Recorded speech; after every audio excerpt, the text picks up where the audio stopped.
E-Point builds a desire for learning. Hello friends, मैं हूं अविनाश देवांगन और ई पॉइंट चैनल में आप सबका स्वागत है।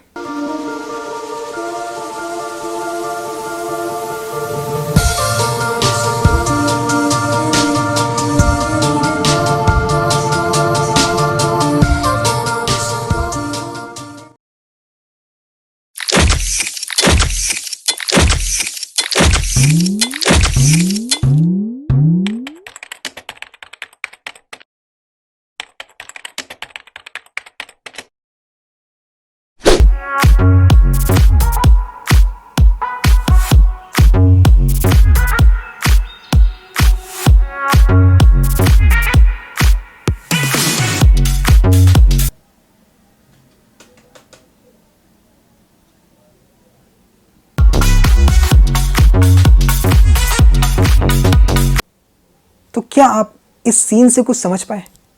क्या आपने कुछ नोटिस किया? जी हाँ, इस सीन पे मैं ऐसे 2 मैजिकल वर्ड्स कहने वाला हूं और इसी मैजिकल वर्ड्स पे हमारे टॉपिक का फंडा है। तो आइए देखते हैं इस सीन में वो 2 मैजिकल वर्ड्स कौन कौन से हैं। इस सीन में हम देखेंगे कार्स जो है कंटिन्यूअसली चलते जा रहे हैं, कहीं पर भी ब्रेक नहीं लग रहा है। इस सीन में आप देखेंगे नंबर ऑफ इन्फेक्टेड पीपल जो है वो कंटिन्यूअसली बढ़ते जा रहे हैं और अचानक सोशल डिस्टेंस के कारण यहां पर ब्रेक लग गया। इस सीन में म्यूजिक कंटिन्यूअसली चलते जा रहे हैं और ये क्या हुआ, अचानक म्यूजिक में ब्रेक लग गया, म्यूजिक फिर से ऑन हो गया। आई थिंक कि आप इस सीन से कुछ समझ पाए होंगे। तो चलिए डिफाइन करते हैं कंटिन्यूटी को। कंटिन्यूटी वही है, अगर हम किसी भी फंक्शन के ग्राफ को अगर बिना पेन उठाए ड्रॉ कर पाते हैं तो वही जो है हमारी कंटिन्यूटी ऑफ द फंक्शन होती है। तो चलिए इसके 2 एग्जांपल्स लेते हैं जिससे आपको कंटिन्यूटी जो है वो पूरी तरह से क्लियर हो जाएंगी। देखिए एग्जांपल, हम ग्राफ के थ्रू 2 एग्जांपल्स बताएंगे। हमारे पास यहाँ पर 2 क्वेश्चंस हैं जिसमें हमको कंटिन्यूटी को डिफाइन करना है। तो सबसे पहले देखते हैं, हमने 2 ग्राफ्स लिए हैं। दोनों ग्राफ में सबसे पहले हम एक्सिस ड्रॉ करते हैं। एक्सिस के बाद हमने उसको नेमिंग किया। नेमिंग करने के बाद हम इसमें स्केल भी ड्रॉ कर लेते हैं। अब स्केल ड्रॉ करने के बाद देखिए यहाँ पर हमने जो फर्स्ट पार्ट है ग्राफ का, जिसमें कि फर्स्ट ग्राफ में हमको दिया गया है एफ एक्स की वैल्यू जो है वो x इज लेस देन और इक्वल टू 0 के लिए 2 है। तो हमने यहाँ पर जो है ग्राफ में जो है हमने ड्रॉ किया है। दोनों ही ग्राफ में हमने फर्स्ट पार्ट को ड्रॉ किया। इसमें देखते हैं कि पॉइंट 2 पे, वाई एक्सिस में पॉइंट 2 पे जो है ये ग्राफ जो है नेगेटिव एक्स एक्सिस की ओर जा रही है।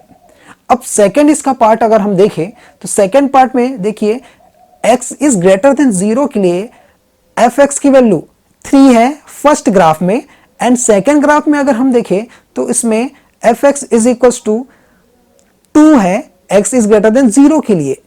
तो इस दोनों ग्राफ को ड्रॉ करने पर हमको मिलता है इस तरह से। अब इसके बाद देखिए, अब इसको कंपैरिजन अगर करते हैं ग्राफ को, देखिए अब इसमें लेफ्ट साइड वाले ग्राफ में हम देखते हैं कि इस ग्राफ में दोनों के बीच में कुछ ब्रेक लग रहा है। दोनों लाइन के बीच में यहां पर कुछ ब्रेक लगा हुआ है। और अगर हम राइट साइड वाले ग्राफ को अगर देखें तो इसमें जो है दोनों लाइंस के बीच में कोई गैप नहीं है। दोनों लाइन जो है कंटिन्यूअसली जो है एक ही स्ट्रेट लाइन पे है। तो यहां से हमको पता चलता है कि एक में जो है एक ग्राफ में ब्रेक लग रहा है और एक ग्राफ में ब्रेक नहीं लग रहा है। तो जिस ग्राफ में ब्रेक नहीं लगा हुआ है वो जो है हमारा कंटिन्यूटी होगा, और जिस ग्राफ में जो है ब्रेक लगा हुआ है वो जो है डिसकंटिन्यूटी होगा। तो आई थिंक कि आपको जो है ये ग्राफ के थ्रू कंटिन्यूटी टॉपिक जो है अच्छी तरह से समझ आया होगा। तो ये तो हुआ हमारा कंटिन्यूटी का ग्राफिकल फॉर्म। तो चलिए आइए समझते हैं हम इसका मैथमेटिकल फॉर्म। तो कंटिन्यूटी के मैथमेटिकल फॉर्म में हम देखते हैं continuity of a function at a point. किसी भी पॉइंट पे जब हम कोई फंक्शन ले रहे हैं उसके डोमेन में कोई हम पॉइंट लेते हैं c, उस पॉइंट पे फंक्शन जो है कंटिन्यूअस होगा। कब होगा, उसका कंडीशन है limit x tends to c f(x) is equal to fc, यानी कि उस जो पॉइंट जो है वो सी पॉइंट पे जो है x जो है सी पॉइंट पे वो टेंस हो रहा है, इसलिए हम फंक्शन में इस पॉइंट को रखेंगे तो वो fc के इक्वल हो जाएंगे, यानी कि उसके आसपास की जो वैल्यूज हैं right hand and left hand limit वो सारे जो है वो इक्वल हो जाएंगे, fc के इक्वल हो जाएंगे, इसलिए ये जो है वो कंटिन्यूस फंक्शन होंगे। इसका सेकंड वे में हम देखते हैं इसका, the left hand side right hand side and value of the function तीनों अगर किसी पॉइंट के लिए एग्जिस्ट कर रहे हों और अगर इक्वल हो तो इससे हम कंटिन्यूटी कहते हैं। जैसे कि लेफ्ट हैंड लिमिट हम ले रहे हैं यहाँ पर, limit x tends to c minus f x is equal to f c is equal to limit x tends to c plus f x, यानी कि लेफ्ट हैंड लिमिट किसी फंक्शन की वैल्यू के और राइट हैंड लिमिट जी function की value के अगर तीनों आपस में इक्वल है तो वो कंटिन्यूटी ऑफ फंक्शन होंगे। तो इसके लिए हम ग्राफ देख लेते हैं किसी पॉइंट सी के लिए। हमने एक ग्राफ यहाँ पर ड्रॉ किया है, ये पॉइंट सी है, यहाँ पर पॉइंट सी है, इसके लिए एफ सी हमने यहाँ पर ड्रॉ कर लिया। Limit x tends to c f x is equal to f c होंगे, उसी तरह से लेफ्ट हैंड लिमिट भी एफ सी के इक्वल होंगे और राइट हैंड लिमिट भी एफ ऑफ सी के इक्वल होंगे। तो ये जो है तीनों क्योंकि एक दूसरे के इक्वल हैं इसलिए जो है कंटिन्यूटी होंगे।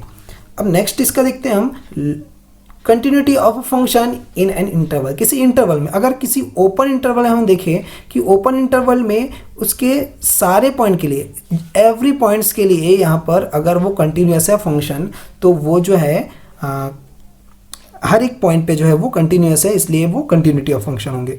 यहाँ पर देखें क्लोज इंटरवल के लिए, close interval a comma b के लिए देखते हैं कि फर्स्ट देखेंगे a f is continuous in open interval a comma b, यानी कि ओपन इंटरवल में अगर कोई फंक्शन कंटिन्यूस है और साथ ही उसका राइट हैंड लिमिट जो है वो एफ ए के इक्वल है, क्योंकि हमने पॉइंट a टू b लिया है तो वो एफ ए के इक्वल है, और लेफ्ट हैंड लिमिट ले रहे हैं यहाँ पर b के अगर इक्वल है अगर, तो ये तीनों कंडीशन फॉलो करते हैं तो वो क्लोज इंटरवल के लिए कंटिन्यूस होगा। यहाँ पर ज्योमेट्रिकल मीनिंग इसका देखते हैं, function f will be continuous at x is equal to c अगर फंक्शन का ग्राफ जो है ब्रेक नहीं होता है।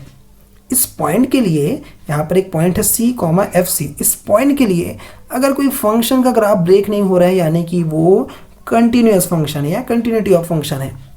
उसी तरह अगर इंटरवल में लिखें कि पूरे इंटायर इंटरवल में अगर ग्राफ फंक्शन का जो ग्राफ है वो अगर ब्रेक नहीं हो रहा है तब उसे हम कंटिन्यूटी ऑफ फंक्शन कहेंगे।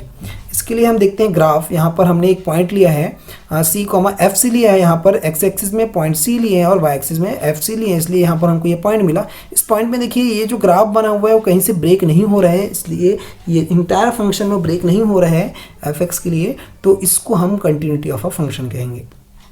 इसके टू एग्जांपल्स ले लेते हैं। ये एग्जांपल हमने कुछ ही देर पहले इसमें देखा था कि ये सेम दोनों एग्जांपल थे जिसके लिए हमने ग्राफ देखा था। तो इस एग्जांपल्स के लिए मैं इसको बार बार नहीं बताऊंगा क्योंकि एक बार हमने इसको पढ़ चुका है, इसलिए इसका मेन इंपॉर्टेंट जो पॉइंट है उसको हम देख लेते हैं। तो ये जो दोनों ग्राफ है, यहाँ पर फर्स्ट पार्ट जो है ये 2 वाला पार्ट जो है जिसमें x is less than equal to 0 के लिए हमने y एक्सिस में 0.2 के लिए नेगेटिव एक्सिस की तरफ एक लाइन ड्रॉ किया है, उसी तरह इसमें भी हमने पॉजिटिव एक्स एक्सिस की तरफ 3 में हमने लाइन ड्रॉ किया है।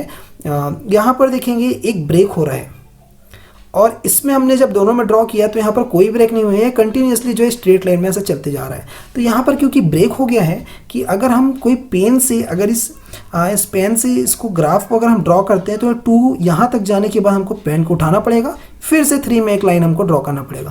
तो यानी कि हमको इस ग्राफ को ड्रॉ करने में पेन उठाना पड़ रहा है, इसलिए जो है ये डिसकंटिन्यूटी होंगे। और इसमें जो है हम डायरेक्टली क्या कर सकते हैं, पेन से सीधे हम यहाँ पर कंटिन्यूसली स्ट्रेट लाइन में लाइन को ड्रॉ कर सकते हैं, यानी कि हमको इसमें पेन को उठाना नहीं पड़ा, इसलिए इसमें कोई ब्रेक नहीं आया, इसलिए कंटिन्यूटी होंगे। तो यहाँ पर हम ग्राफ में देखते हैं इसका लेफ्ट हैंड लिमिट जो है वो वैल्यू ऑफ फंक्शन के इक्वल है, लेकिन राइट हैंड लिमिट जो है वो वैल्यू ऑफ फंक्शन के इक्वल नहीं है, इसलिए ये क्या होंगे, डिसकंटिन्यूटी होंगे। यहाँ पर देखो left hand limit, right hand limit और फंक्शन की वैल्यू तीनों जो है इक्वल, इसलिए कंटिन्यूटी होंगी। तो आज के वीडियो में इतना ही, मिलते हैं अगले वीडियो में, तब तक के लिए धन्यवाद।